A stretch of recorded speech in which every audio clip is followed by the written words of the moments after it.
Greetings, ladies and metalchas, and welcome to this latest narration of the web series, The Survivor Becomes a Dungeon. If you are new to the series, there is a playlist listed down below in the description. And as always, I hope that you enjoy. Chapter 64. Vitmori Point of View. I don't think I've ever had this many people in my chamber. At Histirieta's insistence, she wanted a lot of witnesses for this particular occasion. Something about the magic in the contract having a more potent effect the more people there are to observe the following events.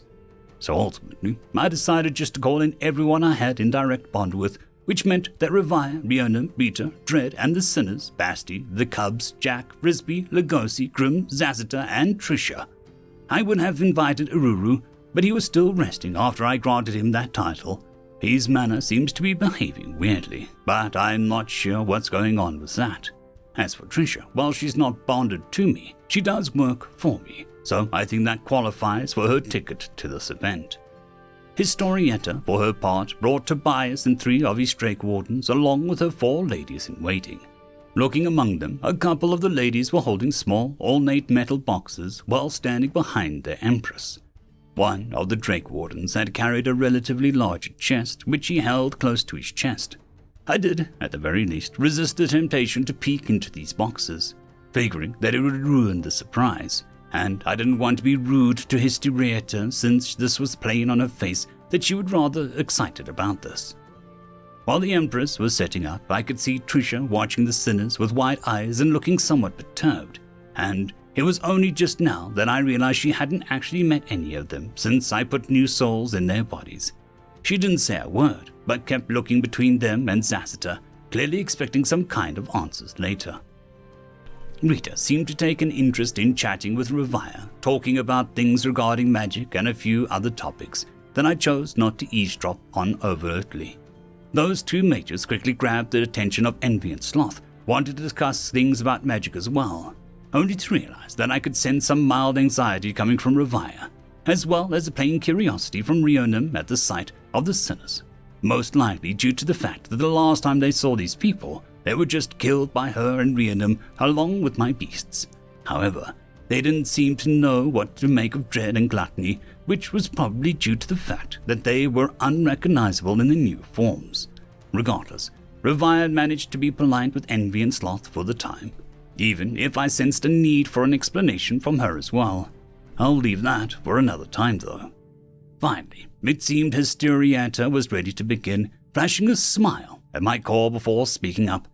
We stand here today to witness the forming of alliance between Vitmori and Emperor Herodias Lionheart of the Lionheart Empire of Stalwart Unification and the future descendants of the Lionheart line. She pauses, likely out of anticipation, though it seems her cheeks do vaguely flush for some reason. She takes a very quick moment to collect herself before taking a soft breath and continuing to speak. We welcome Vitmori to this world and meet his requests for peaceful relations with open arms. In anticipation of the power Vitmori will eventually wield, we decided to declare the no man's land of Lictrin's Folly as Vitmori's territory, to do with as he wishes, under the protection of the Empire if any wish to contest the claim.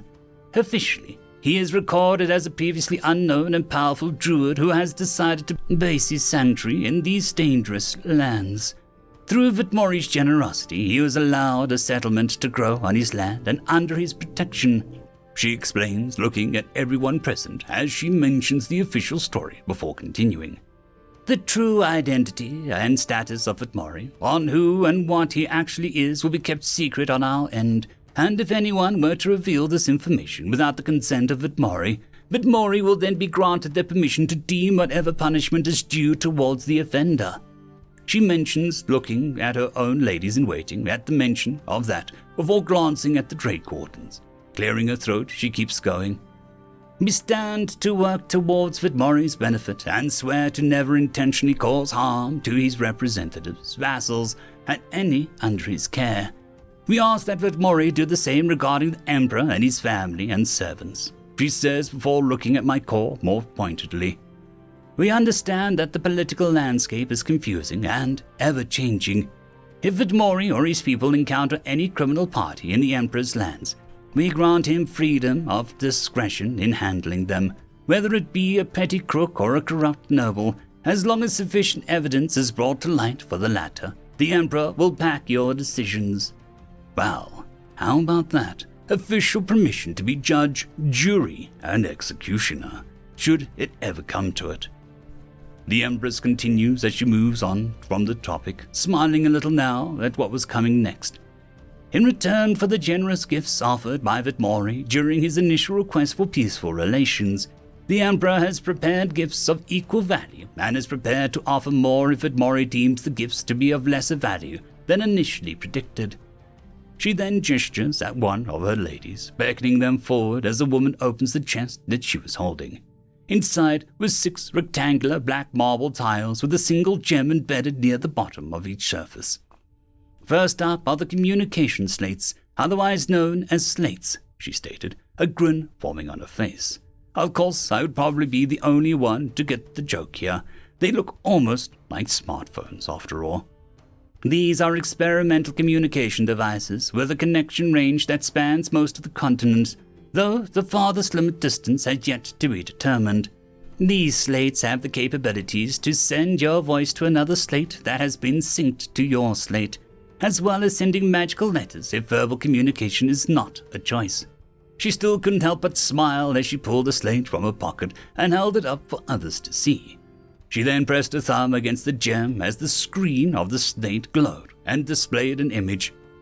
The slate must be attuned to the user, and only the attuned individual can activate the slate, as it is protected by charms against those who try to access the slate without permission. After the slate is activated, you may select who you wish to speak with or send a message to, as a list of synced slates will be detailed on the slate's display. She sounds almost like a saleswoman at some sort of convention, and she certainly has almost everyone's attention. In fact, the only ones who don't seem particularly impressed are the ladies-in-waiting, Revaya and Zassita, for whatever reason. She goes on to show off the magic item for a time before finishing up, as she has the lady set the chest down on my steps. I decided to mess with her after that little display and take the entire chest into my storage. Her surprised expression after watching the chest disappear into nothing was just perfect, though she quickly recovered as she waved the Drake Warden over with the larger chest. The man opened the chest before holding it out for all to see.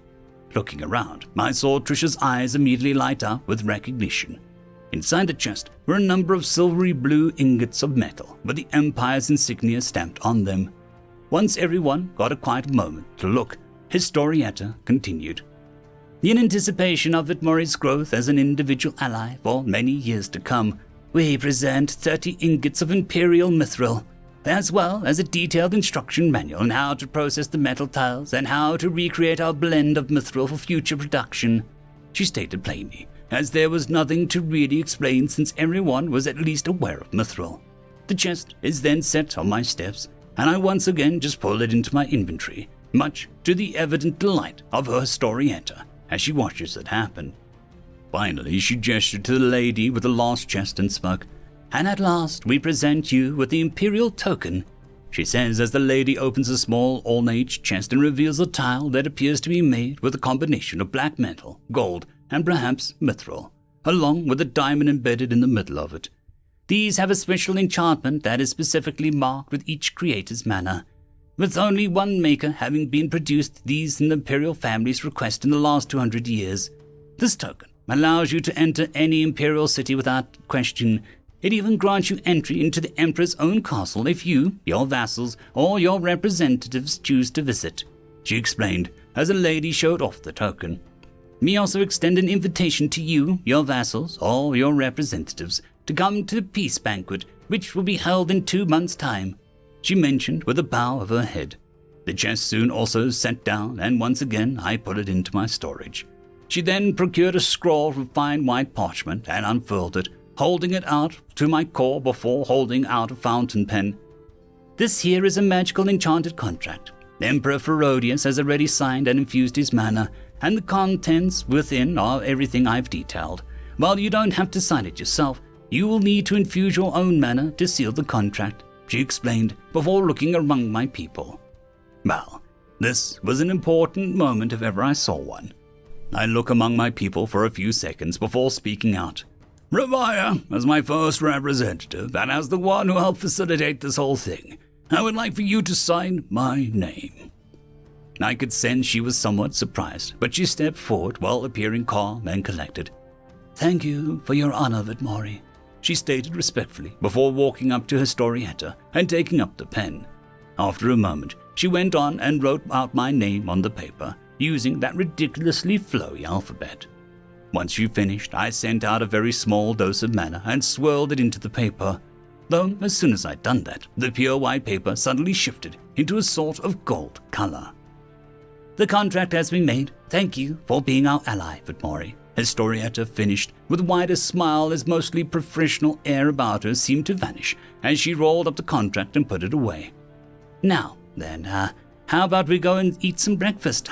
We're absolutely famished," she said cheerfully as she looked at the others, murmurs of agreements coming from most of the group. "If you'll excuse us for now, I'll come back and pay you a visit later, if that's all right," she asked as she looked back to my call, smiling some more as she just seemed to relieved that everything went well. "I don't see why not," I replied simply. "It's not like I'm going anywhere, and I can guess what she wants to talk about."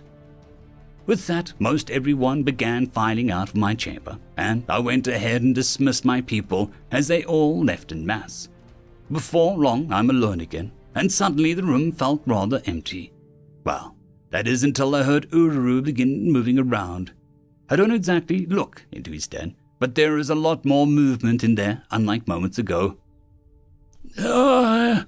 I think I need some help," her voice called out from within.